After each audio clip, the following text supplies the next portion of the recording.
Magandang araw mga kaibigan. Bigyan natin ng reaction opinion itong post ang balita ngayon. MIGS, nais ibalik ang aniyang magandang imahe ng Senado.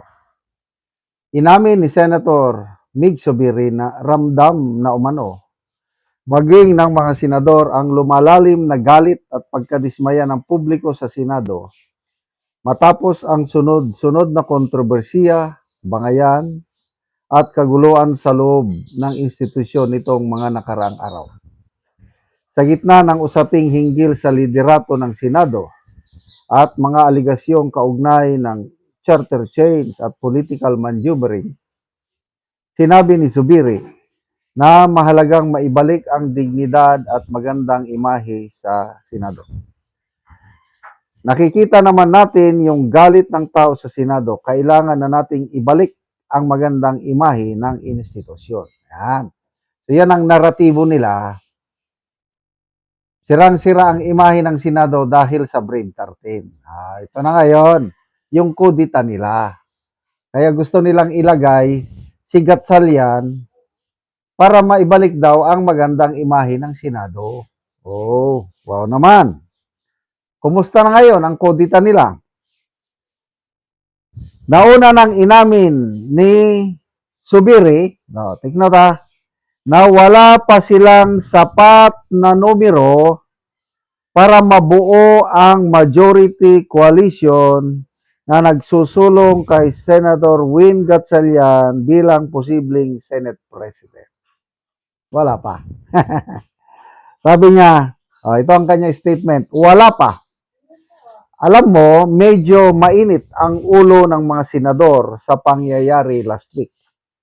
Medyo kailangan po nating kalmahan ng mga emotions nila tapos yung mag-usap-usap na kami.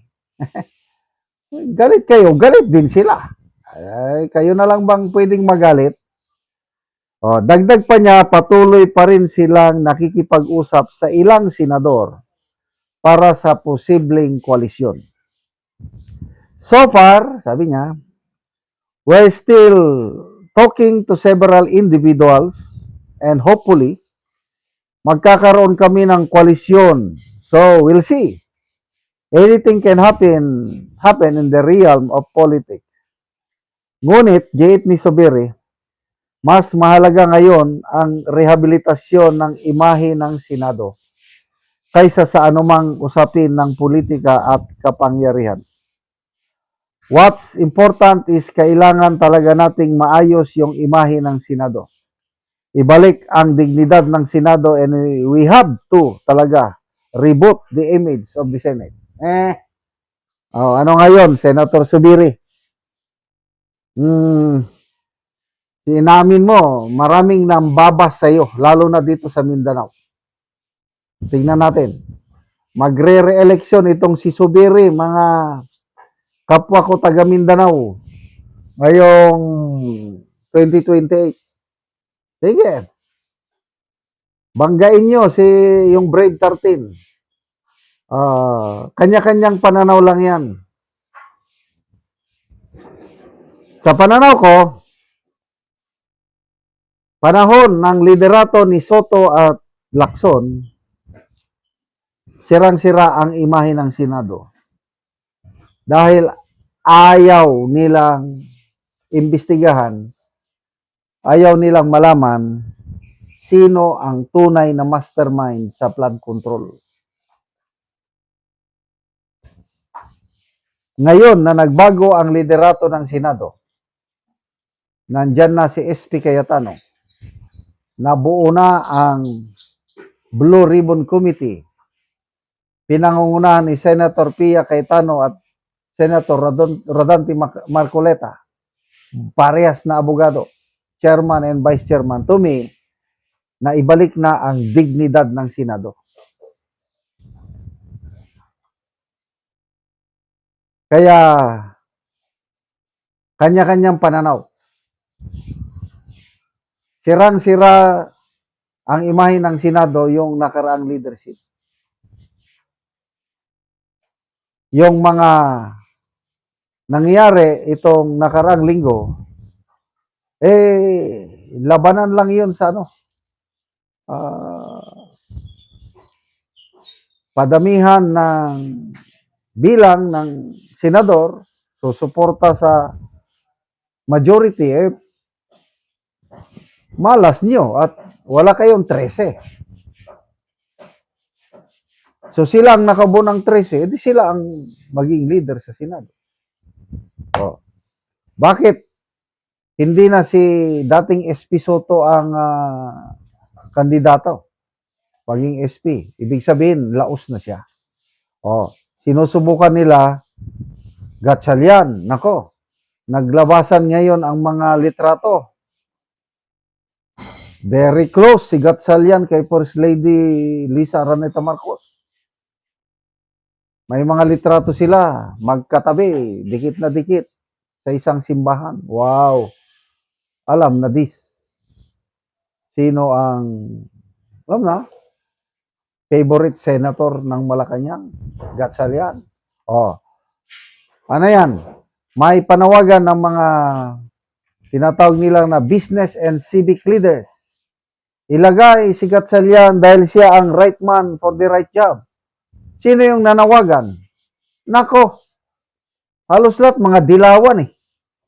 Franklin Drilon, mga former cabinet secretaries, panahon ni Noynoy Aquino, sila yung nananawagan.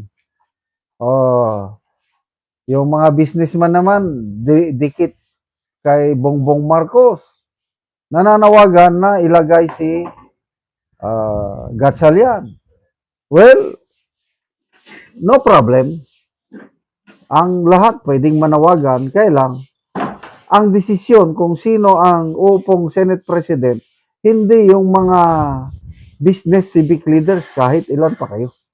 Ang mag-decide is sino yung majority 13. Kaya ang labanan, nasa 24 na senador, hanggat hindi nagkawatak-watak, hanggat walang umaalis sa Brave 13, sorry na lang.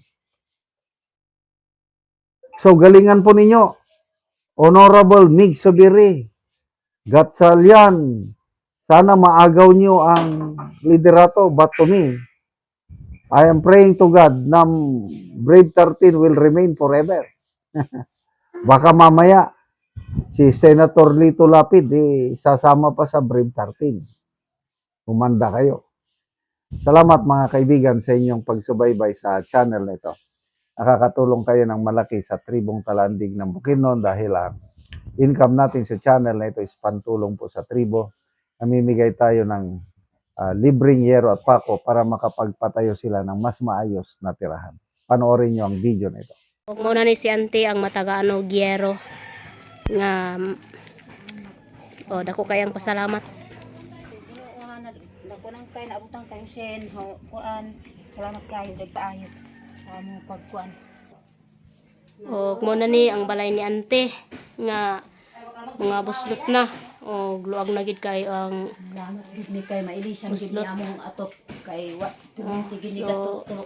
luoy na gid kayo silang Auntie So tungod sa kidugayon, daga na kay mga buslot ang iyang balay.